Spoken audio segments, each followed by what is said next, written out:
So your character, Jonathan, Yes. is new. How does he Yes. fit into the story? So no prince or a different kind of prince? All of Andrew's scenes could get cut. Who knows? Who the hell are you to say all of Andrew's scenes could get cut? Like, who are you? Oh my God. Are you Disney? What is the premise? What is the It's a story love of... story. Disney's Snow White remake didn't just flop it face-planted off a cliff, landed in a crater, and took a few other projects down with it. Rachel Zegler's PR disaster is Prince Charming's vanishing act and a studio in meltdown mode. Rachel's woke behavior stretched out to her co-stars because where's Andrew Burnaby? Nobody has questioned his absence in all this. And Rachel's push to downplay his role in the film. So how many problems did Rachel and Andrew have? Did they even get along? Let's break it down. Andrew was so confused as to how they ruined the Prince Charming character that he couldn't even explain what his character was about when asked. They literally made Prince Charming into a bum, is ridiculous. No wonder this guy was pissed off and didn't want to be seen with Rachel. Let's start with the most obvious red flag. The two leads of the movie, Rachel Zegler and Andrew Burnham, literally did not do a single interview together. Not one. Even their press tour was scheduled. Like an awkward high school breakup. Rachel appeared on Good Morning America on March 20th, and then Andrew showed up alone the next day. March 21st, solo missions only. Apparently, like most their interviews about the film, they were never together. Seems like Rachel and him did not get along, much like Salgado and Rachel. Maybe Rachel's woke ideology and strong feminism pushed Andrew away. The last time two stars in a film didn't do interviews with each other together was Blake Lively and Justin Baldoni. I think we know what happened in that situation. So, is this one any different? And the cherry on top. Andrew didn't even show up to the red carpet premiere, like, he just skipped it. His biggest movie role ever, and he said he couldn't make it because he was busy. The only time they were seen together was in a single forced TikTok, probably mandated by Disney's legal team, where they don't make eye contact and look like they'd rather be anywhere else. Fans notice. And yeah, it was awkward. And here's where it gets even messier. Andrew Burnham's role? Practically erased. During press, Rachel openly said things like all of Andrew's scenes could get cut. Who knows? Imagine hearing that after getting cast in your first big Disney movie. Was she right? Did she have more to do with his role being cut down than previously thought? She made things pretty clear. This princess tale does not need a prince of any kind. Now, rumors say Andrew is not thrilled about how things went down, especially after being marketed as the prince, only to be sidelined, fined, and publicly undermined by his co-star. Sources say he privately blames Rachel for dragging the movie into a PR nightmare and ruining what was supposed to be a career-defining moment for him. Not to mention his entire role was demeaning and useless. They didn't have a spark and they did not represent true love. So what was his role even about?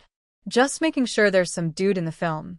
I guess if you were Andrew Burnaby, would this role make you happy? Maybe things were different in the beginning when he signed up. As we know, they had to do a lot of reshoots for this film and changed a lot of things.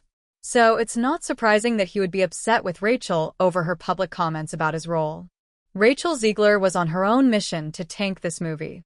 She repeatedly trashed the original Snow White, calling the prince a weird stalker, downplaying the love story, and sounding like she was way too good for the role. And that didn't sit well.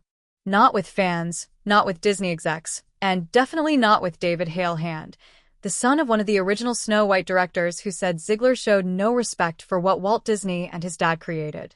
At one point, Disney literally made her walk back everything in a forced interview where she tried to spin it like, oh no, the love story was always there. I just wasn't talking about it that day.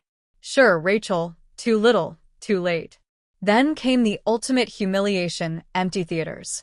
Zegler tried to save face by going to see the movie in person with friends, but when she walked in, the place was basically empty.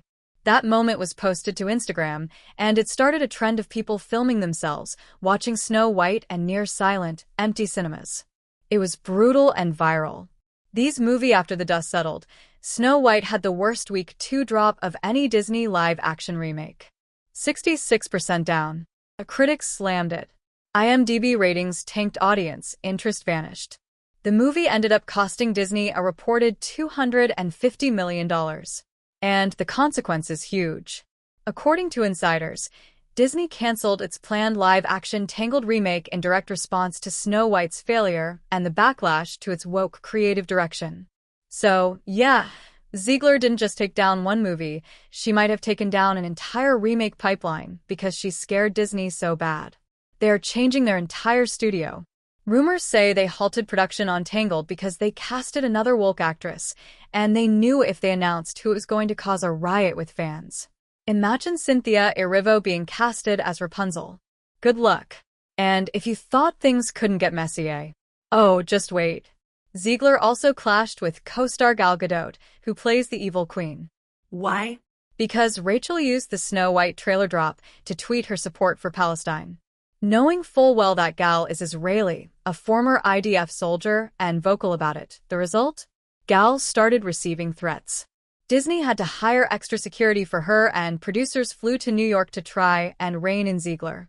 Spoiler alert, it didn't work. Then Rachel doubled down, this time taking on Trump supporters. In a now-deleted rant, she wrote, "May Trump supporters and Trump himself never know peace," and ended it with a nice, blunt F Donald Trump. Predictably, Maggie's supporters lost it, calling for a full Disney boycott and demanding she be fired from the film. Disney once again hit full panic mode and forced her to issue a carefully crafted apology. Too little way too late. By the end, Disney had done everything short of putting Zegler in movie jail.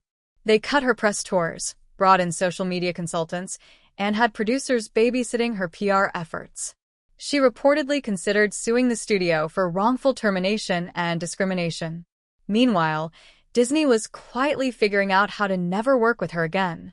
So, where does that leave us? A $250 million crater. A prince who disappeared, a princess who couldn't stop talking, and a studio left picking up the pieces. Can Rachel Zegler bounce back? Can Disney salvage their live-action strategy? Or was Snow White the wake-up call the Mouse House desperately needed? Let me know in the comments, and I'll see you tomorrow for another video. And here's the wildest part. All of this drama didn't just stay inside the Snow White bubble. It spilled into every corner of Hollywood's progressive fairy tale factory. Studios started quietly reassessing their casting choices, PR strategies, and how much unchecked activism they're willing to bankroll. Rachel wasn't just an actress. She became the cautionary tale, the what not to do case study.